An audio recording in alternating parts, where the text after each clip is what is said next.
Aloha and namaste.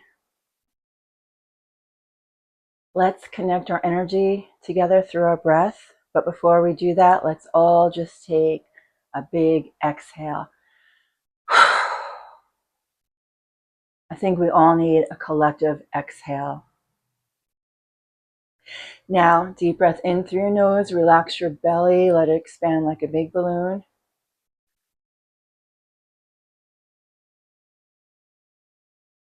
Audible exhale through your mouth for twice as long.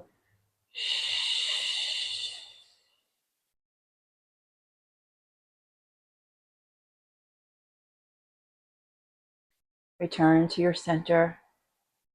Again, breathe in through your nose, let your belly expand like a big balloon.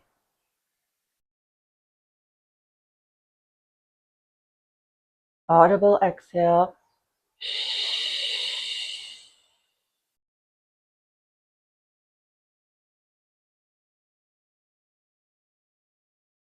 One more time.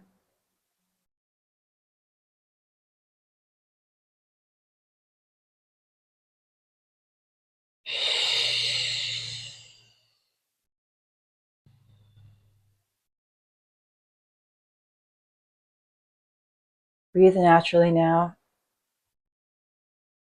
And let your mind take a back seat and listen with your heart.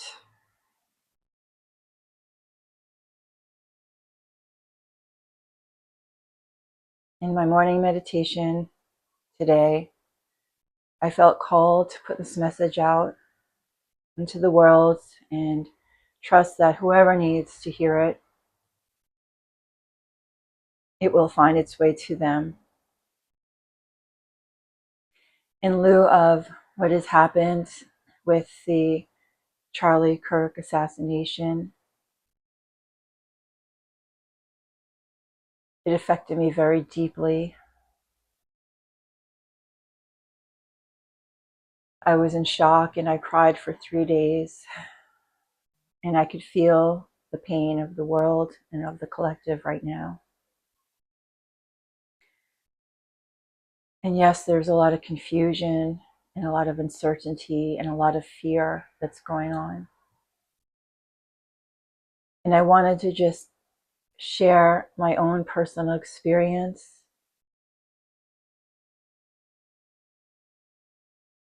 and also share my perspective as a teacher of the awakening consciousness, that maybe in some way it would help to bring some comfort or peace or clarity to you during this time.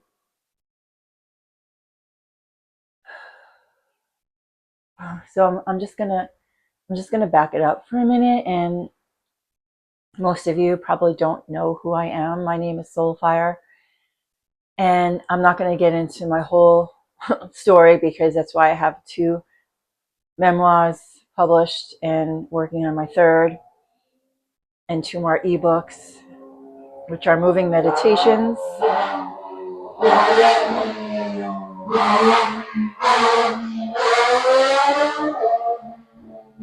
That's kind of that noise that you heard. That is just like, to me, it's always a reminder of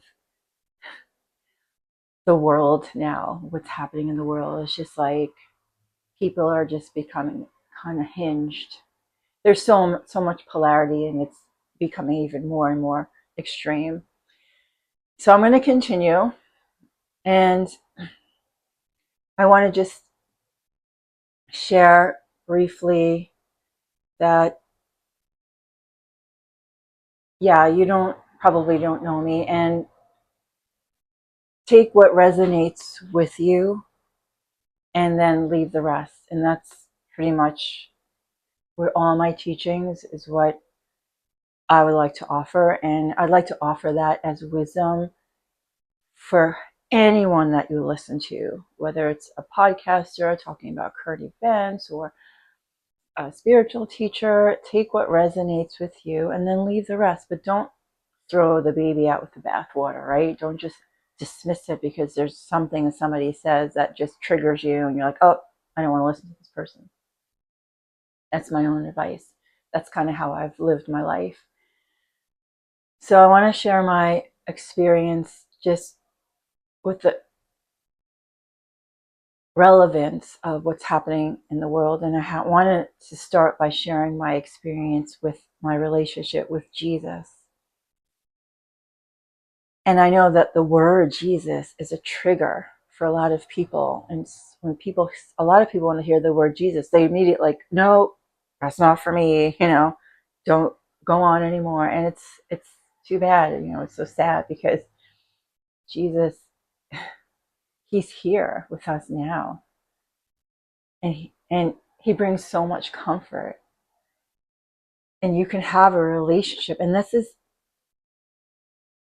not far-fetched, and this is not some weird thing. It's actually, when you awaken to your true multidimensional self, you realize you can have relationships with beings that are not in physical form. You just have to communicate with them differently. And I've learned that because I lost my best friend, and she was my guardian angel. She's with my guardian angel in every lifetime. I've come to learn after she transitioned a year and 9 months ago, and I had to learn how to adjust to her not physically being with me, which is still very hard because I still miss her so much.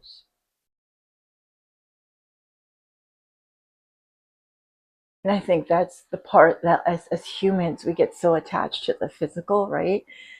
And so when that person leaves, we think they're gone because they're physically not there. In this case, my best friend was my beloved dog and soul joy, Karma. And so, but the truth is that they're always there with us. Our loved ones are always with us. We have to communicate in a different way. And it actually helps us to awaken our siddhi powers, our true yogic powers, because we are truly multidimensional beings. It's just that our siddhi powers have been dormant. And this age that we're living in, we're in the beginning of the age of Aquarius, or some people call it the age of awakening, the golden age of awakening and of miracles. It's all about each one of us awakening to our true essence and our true powers and who we truly are, outside of the physical, outside of the matrix and the illusion that we live in. And so I'm going to share my experience briefly with you and why I feel that it's relevant today, and hopefully this you can receive. So I was pretty much in the dark like my whole life. It's taken me decades, and I've been working on the spiritual path and the spiritual journey for like almost 25 years now. So it's not like I just started and I had this awakening and I'm this enlightened being. No, it's 2.5 decades of questioning and of seeking and working on myself. And I had a lot to work through, and I was completely in the dark and unawakened. And I'd say like the beginning of my awakening started around 2000, 2001, when I became a yoga teacher. And that was just the beginning. I mean, I studied yoga for many, many, many years. It's not like I took a certification, that was it. But that was the beginning. And around that time, like it was around, I think, 2003, that I first went to see The Passion in the movie theater. And I was completely unawakened in the dark. And I went with the guy that I was dating, and I had no idea about anything really. I mean, I knew about Jesus from, I was brought up Catholic. Well, I was adopted when I was 4. I was in the guardian angel home in Brooklyn until I was 4 years old, and I was adopted, and then I was brought out to Long Island, and I was brought up Catholic, and I had the fear of, that brought me a lot of fear, actually, CCD and religion school and hell, all of that stuff, because I didn't understand back then, but I have a very literal mind. Like, that's how my mind, that's the default of my mind, to be literal. But now that I'm aware that I have a literal mind, then I could say, oh, you're being literal. It's not literal. You have to take it. And I'm able as an adult to understand things. But right away my mind literally goes, like when I learned about hell, and I would have nightmares about hell as a little girl. Like, oh my God, like so scared. So I had, like, religion brought me a lot of fear. And I always asked my religion teachers questions about Jesus, and they never really answered me. So, and I always questioned everything as a little girl. And I always thought, if everyone is doing something, I'm not. That was something I was born with. Just, I had always very deep insight. I spent a lot of time alone and in nature and just contemplating everything. Like, why are we here? What does life mean? All the big questions I contemplated since I was little. So anyway, so all I had known about Jesus was that I was like afraid. I was just afraid. I was afraid of religion. I was afraid of going to hell. You know, every time I cursed, which was a lot, I was like, oh my God, I'm going to hell. Like, it was horrible. It's a horrible way to grow up. But anyway, so I'm at the movie theater and I'm watching the movie like this. Ears plugged, eyes covered, for pretty much almost the whole movie, because it was so graphic and violent. It was just, my soul was like, oh my God, I can't watch. And when the movie was over and everybody was leaving the movie theater, I couldn't move. I was paralyzed and overcome with so much emotion. I just started, burst out crying, and I just started sobbing, like these deep sobs from my soul. And I never cry in front of anybody. It's just like always my rule. Like, I will only cry alone. I've done that my whole life. So for the fact that I'm crying in public and then next to this guy that I'm dating, it was just like, but it was, I couldn't control it. It just came out of me. And I just sat there for like 10 minutes sobbing. And poor guy, didn't know what to do. He was actually pretty cool. He was just sat there and let me cry. And then he was like, okay, are you ready to go? He was like, I was like, okay. And, you know, I didn't know what was that was about. I didn't understand. It was such an extreme reaction to that movie. And then, so let's fast forward now, like 7 years later, I'm going through this depression. I was married briefly, but, you know, I thought he was the one. And I thought I finally had love and happiness, true security in my life. And if you understand my history and my life story, you would understand why this was so important to me at this time. And I don't, like I said, I wrote 2 books. They're on Amazon. I don't want to go into my whole life story, but it was so relevant to me and so important that I finally found true love and true security in this man. So I thought he'll never leave me, you know, because he was Catholic and Catholics don't believe in divorce. Well, he left me.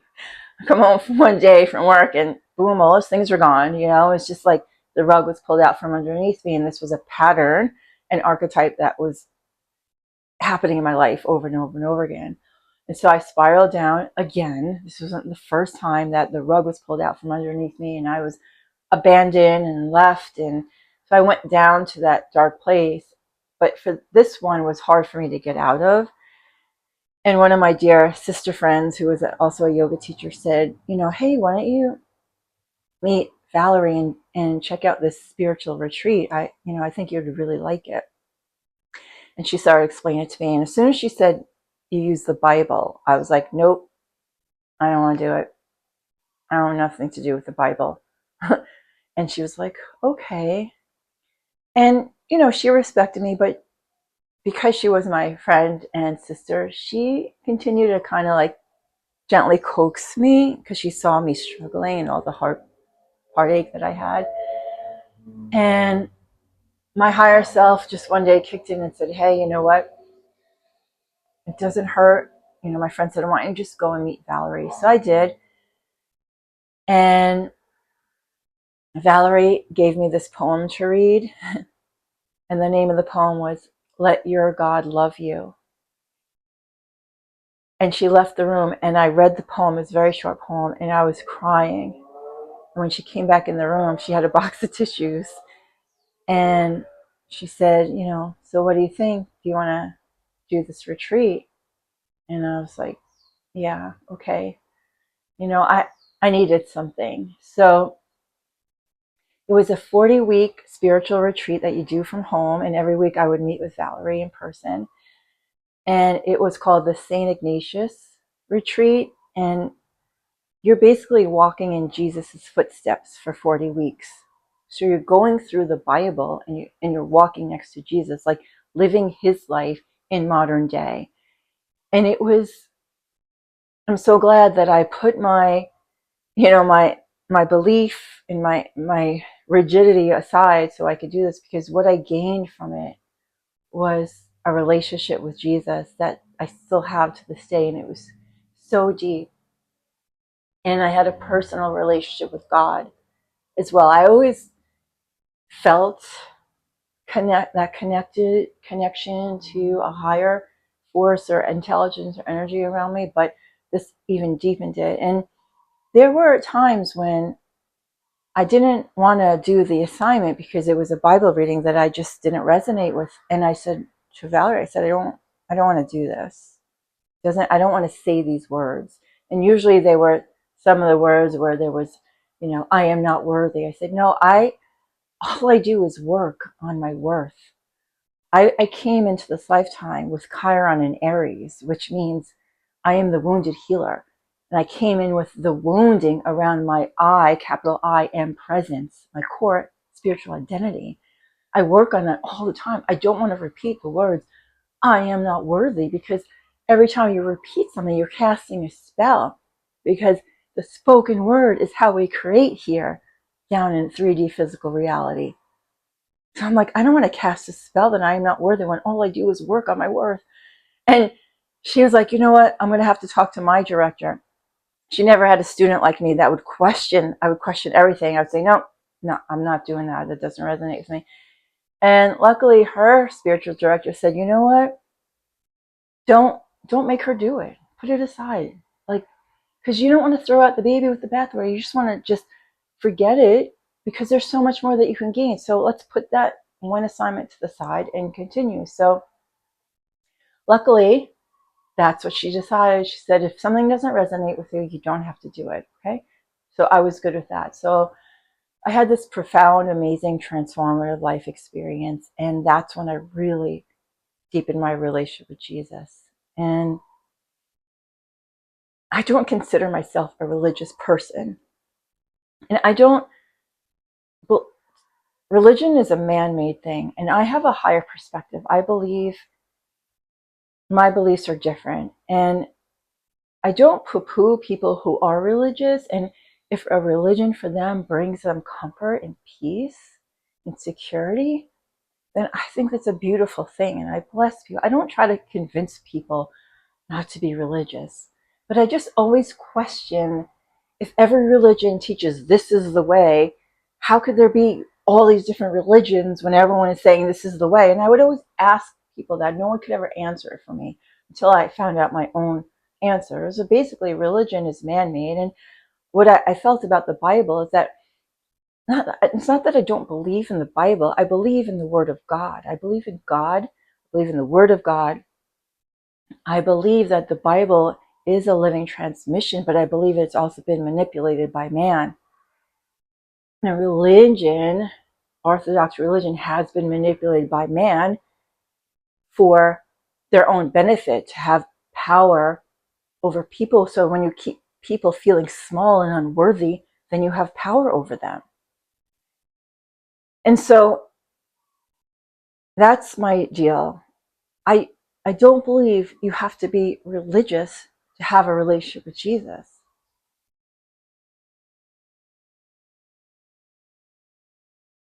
And besides, Jesus was Jewish, wasn't he? So I don't think Jesus's message, he didn't come here to talk about religion. I don't even think he said the word religion. The messages he gave. Jesus was the most brilliant quantum physicist that lived and walked the planet. And for me, what I took from his messages that I try to apply his messages. Again, I have a very literal mind, so I literally try to apply his messages, but I think he literally wanted us to apply his messages. He didn't want to just say like, oh, I am above you, you should just worship me. No, he wanted you, each one of us, to find the divine within, to find that when he said, I and the Father are one. And you too will do greater things because we are made in the image and likeness of God. And if whether you look at the world and the universe through the lens of spirituality or the lens of science, it's the same thing. So that statement, you are made in the image and likeness of God, or we live in hologram. The hologram is real. That's what we live in. And science has proved that. So if you take a hologram and you cut, the hologram contains the whole. But if you take the hologram and you cut it and chop it up into tiny little pieces, each little piece contains the whole within each little piece. And it's the same thing as if you say, we are made in the image and likeness of God, or the one creator, the one light. So each one of us has the same characteristics and qualities as the divine creator of God. That's what a hologram is. And that's what each one of us embodies. And that's what we are. We are a holographic wholeness of the one light. We are individual expressions, unique. Each one of us is unique, like we each have a unique fingerprint.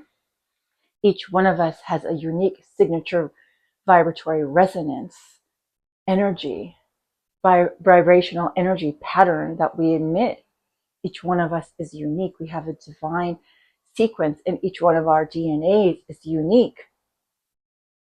But we're made in the image and likeness of God, of the one light, just like the hologram. So within each one of us contains all the qualities and characteristics of God. I mean, that's pretty freaking powerful and amazing if you really believe that. Because that just opens up a whole nother world. And see, these are the conversations that I wish we could be having more. And, I stopped watching the news 20 years ago because I was very in tune as a young girl. And I just knew like the news is just propaganda and it's all fear. It's all fear based. You watch the news and you'd be scared. Then during the pandemic, of course, we were all in the state of fear. And so we went to alternate media. And I think alternate media is good and it serves us and it helps us to maybe learn more of the real truth versus the propaganda. But I'm going to take it one step further. Alternate media, most alternate media are still having conversations about separation, division, and conflict. Those are the conversations. We're not talking about God and spirituality and quantum physics and the hologram and the unlimited power that we have within us, and where are we as a species in this age of awakening, the age of Christ, like all these conversations that I would love to hear more of.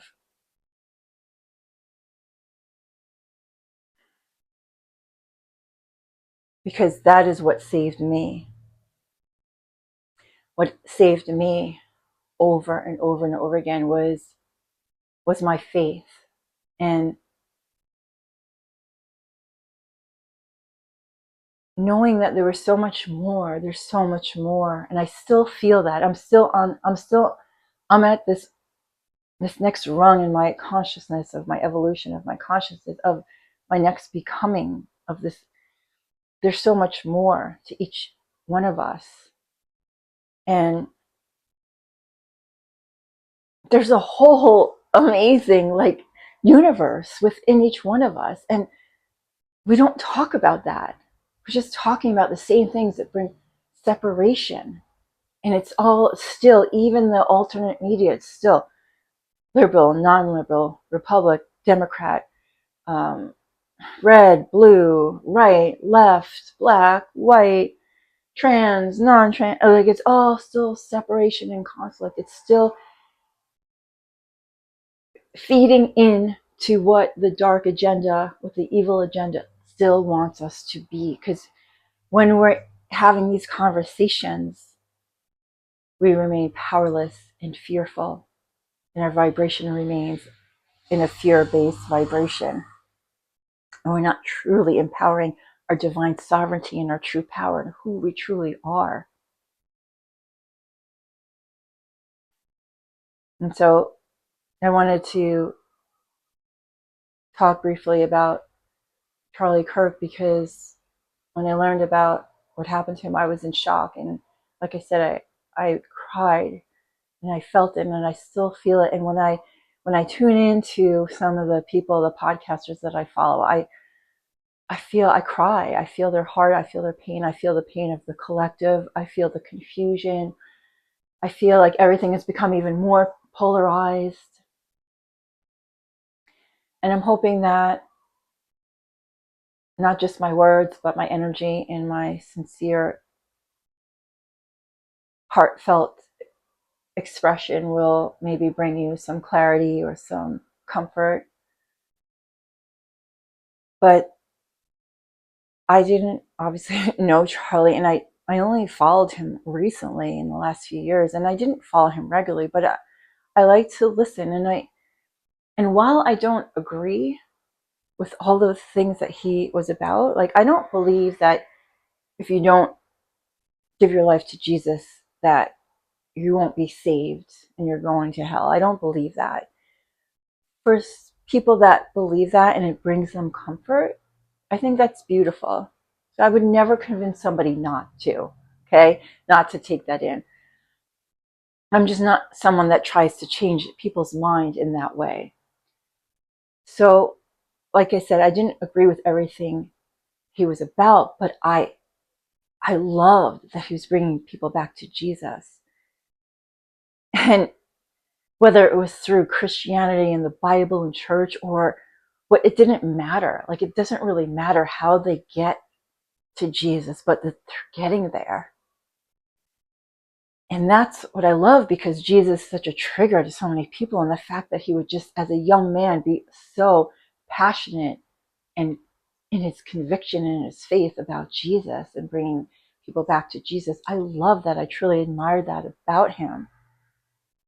I admired that he was able to go into these places that people were just disagreeing with him because they're so indoctrinated. He wasn't afraid. And he didn't get triggered. He never got emotional. He just stayed calm and centered. He was just so rooted and grounded in his light and his conviction and his truth. It's brilliant. It was beautiful. It was beautiful to watch. Whether you agreed with everything he said or not, I saw his light.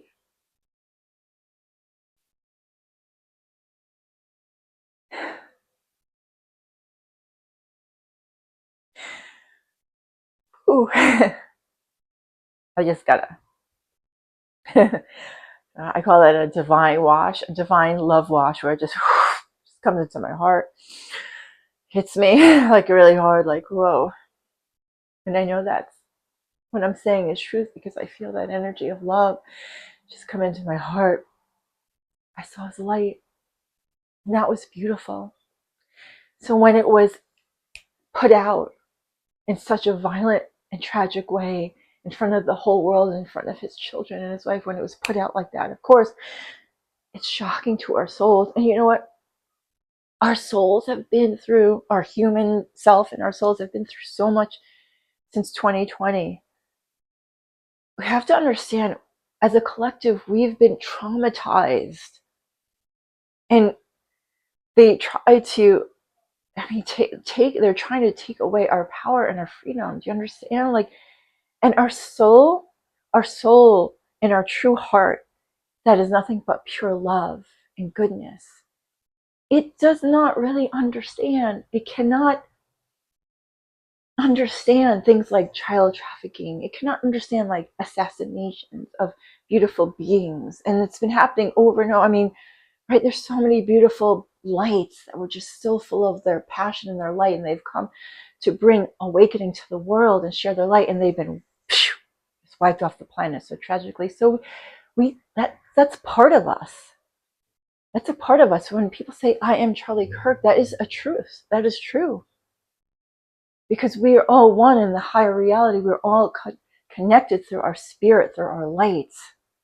Even though we each individually have a unique expression of our divinity, and we each have our human bodies and our ego minds, but we all connected as one family, as one light.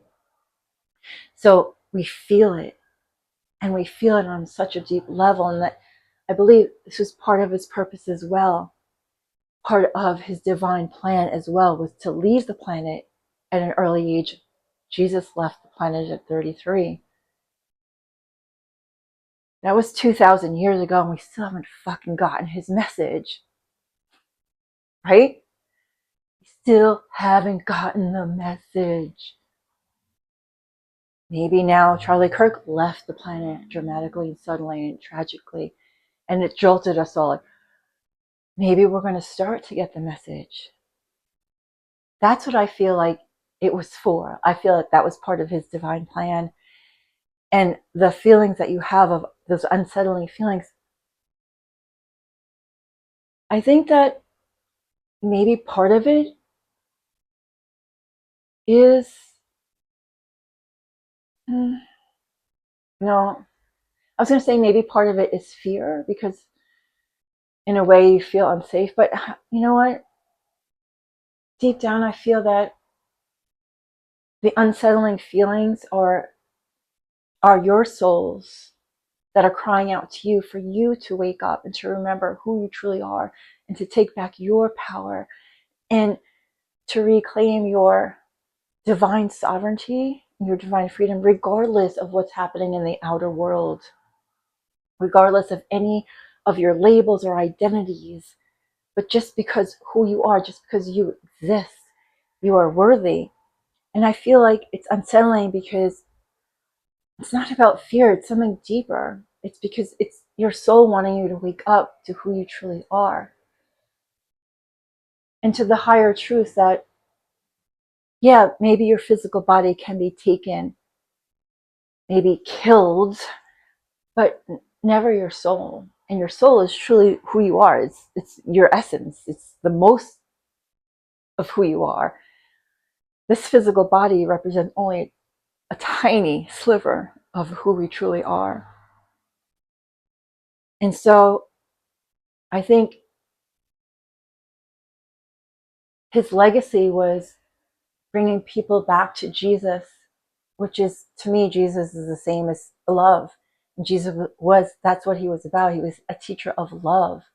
But it wasn't love in the human, what we define as love as from a human perspective, but it was the agape love that Martin Luther King Jr. talks about. That's what Jesus was talking about, the agape love.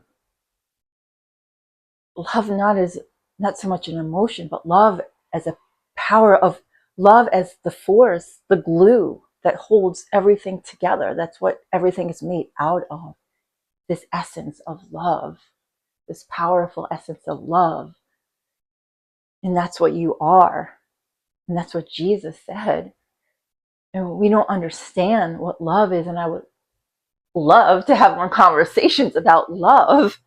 I actually wrote a whole book about love. And yeah, this was during the time when I was writing my first memoir in 2016, and I was meditating, and I heard during one of my meditations, love is science. And I was like, whoa. And then the next day I got this email, and it was from this, I don't even know what happened to those people. I never got those emails anymore, but I read the same thing from Archangel Metatron, that love is science.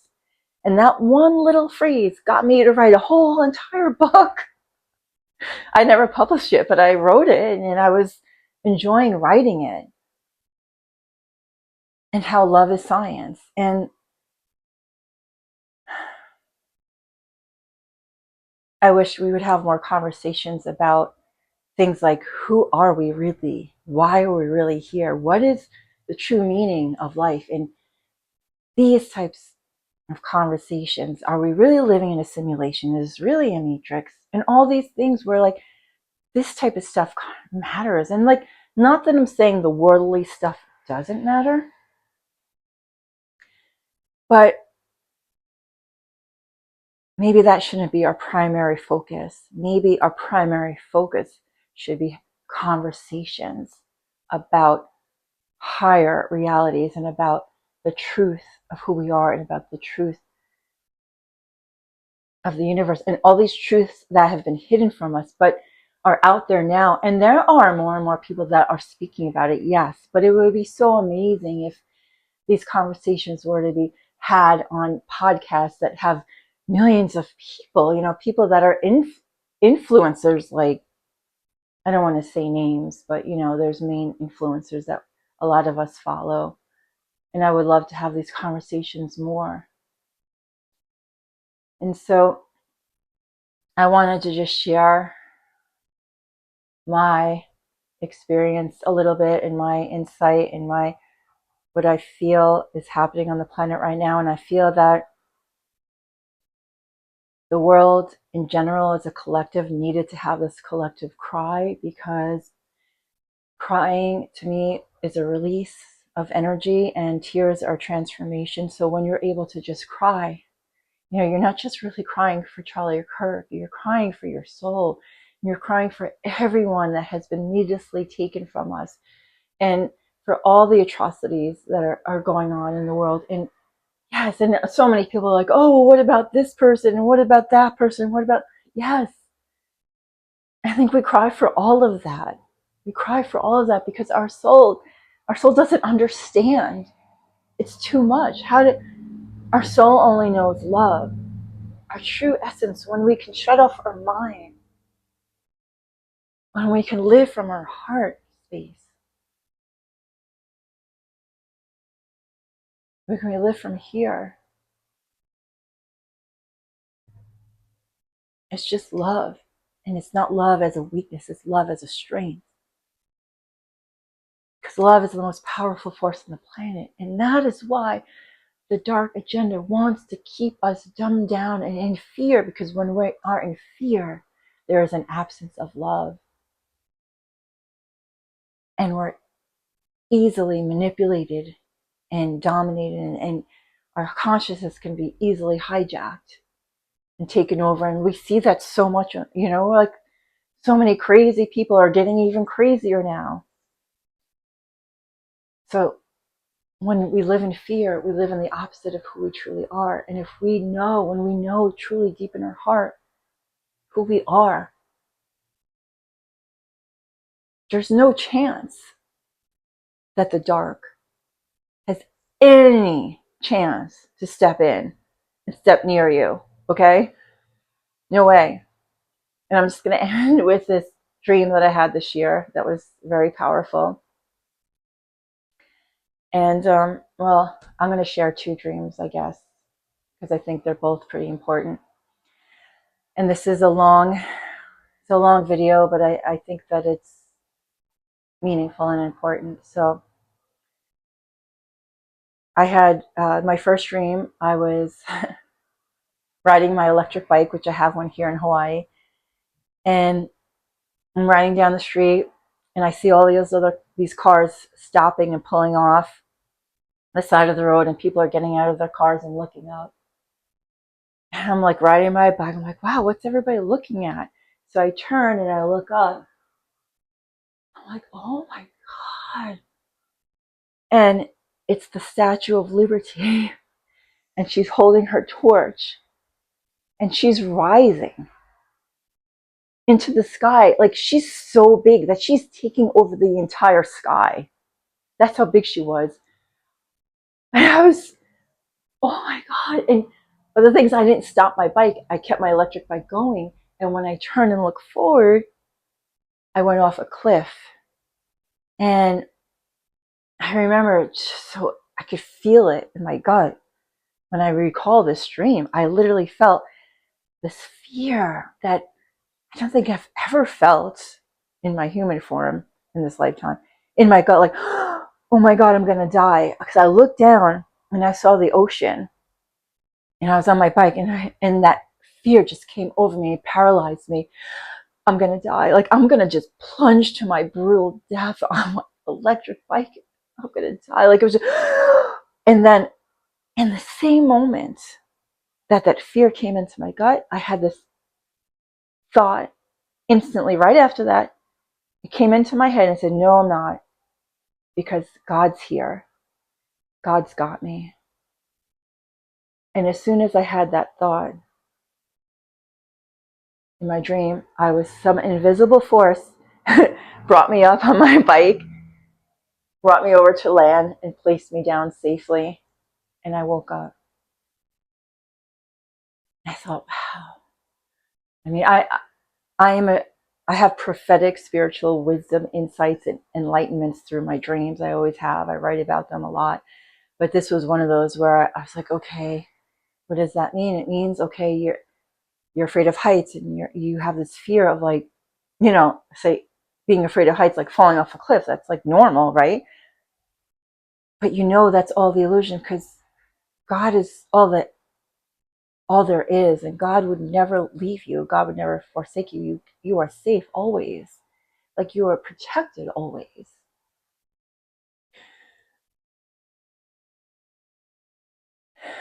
And I wanted to share that with you, to know that that is the truth. No matter who you are or where you are or what you're going through, that you might think you're alone, but you're not. And there might be invisible spirits and angels that you can't see, but I tell you, that's the truth. That's one thing I know, that you're not alone. You will never be alone. And even in your darkest hour, even in your greatest fear of death itself, that you're not alone. And God will never leave you. So you really don't have to fear death. Okay, that was my first dream. The dream that I had this year was pretty powerful because, like I said, I've been doing a lot of work on myself, and I had an amazing rebirth this year. And I'm not going to get into the whole thing, but it had to do with a pattern that has been prevalent in all of my lifetimes, of being subservient, of being bullied, not speaking my truth, not being who I truly am. And so I was able to simultaneously and spontaneously collapse all my Akashic records with this experience that I had. And then I had this dream. And like I said, I'm not going to go into the whole thing. That would be way too long. But I had this dream. And in this dream, we were being attacked. There was a zombie apocalypse happening on our planet. And these zombies, these like really scary, gross zombies, were going after humans, attacking them, eating them, and killing them and eating them. And I was hiding by myself watching. And it was just like the worst nightmare times 100 that you could be in, that you could be witnessing. And I'm like, oh my God. And like watching all these scary zombie monsters attack human beings and just kill them violently and eat them. And I'm by myself and I'm hiding, and I'm like, oh God, I please hope they don't see me. And one spotted me. And I was like, oh my God. And as soon as it spotted me with its crazy eyes, it started to come toward me. And instead of reacting, what I think that if really it happened here and now, I would be so paralyzed in fear, I would probably just faint or pass out. But in my dream, which actually dreams are more real than our awake state, in my dream, what I did was I stood up, I got up. I'm going to stand like this. Understand? I stood up. I came out from hiding, and I stood, and I looked at the zombie, and I said, and I declared, I am the light. And the zombie exploded into a million pieces. And then another one saw me, it was coming toward me. And I turned and I said, I am the light. And they just kept coming at me. And I just stood in my power and I faced them. And I, with the spoken word, because word is creation, I am the light.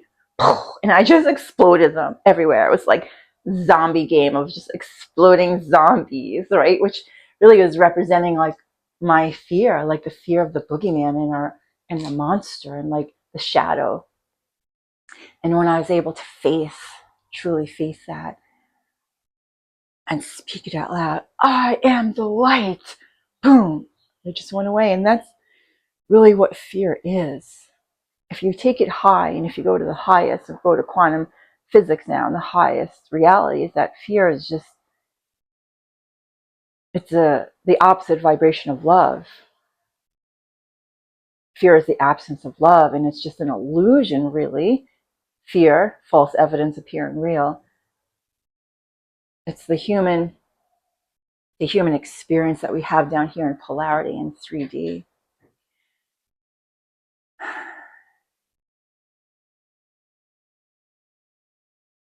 And there's one more thing that came to my mind, and I don't know if this is as important or relevant, but I know some people that don't believe in religion or Christianity. Like, I don't want them to throw the baby out with the bathwater. I don't want them to not have a relationship with Jesus because of religion.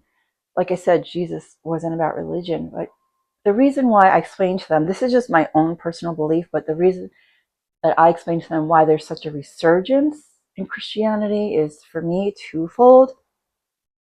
Is because as a collective, we've been so traumatized through the whole pandemic and through everything that we've been through, that since we live in duality here in 3D, in the third dimension, the pendulum, the law of polarity is, if the pendulum swings one way, it must swing the equal and opposite direction the other way, right? A pendulum can't swing all the way one this way, all the way this way, and then just a little bit this way. It doesn't work that way. It goes all the way this way, all the way that way. That's how the pendulum works. So because we've been in this dark age, and we weren't even aware that we were in this dark age. We weren't aware of it until the pandemic happened, and then so many of us woke up and were like, oh my God, I didn't even believe there evil existed on the planet.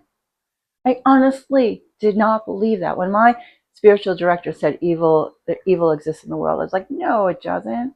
It's only good. Then I had a wake-up call, which flattened me out on the ground. I couldn't believe it. Like, I was just shocked. I was like, oh my God.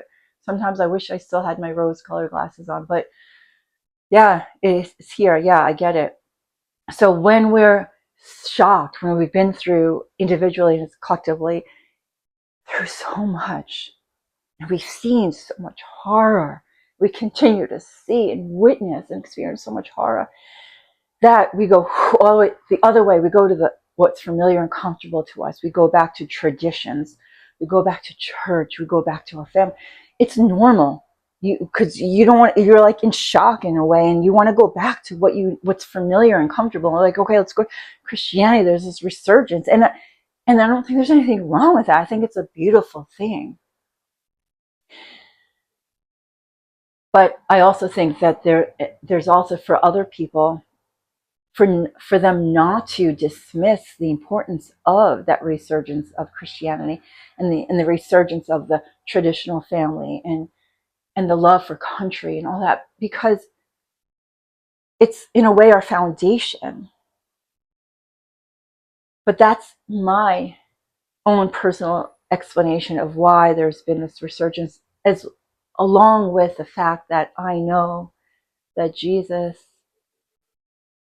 Yeshua, which is his real name, is here on the planet with us so strongly right now. And it doesn't mean you have to be religious. You don't have to have a religion. You don't have to be Christian.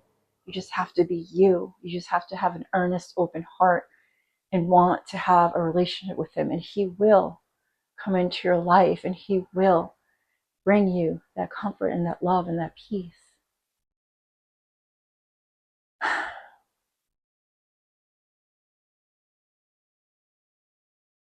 So those are my insights, and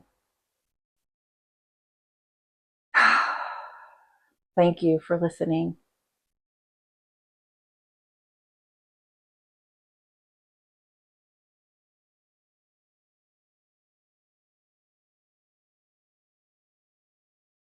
And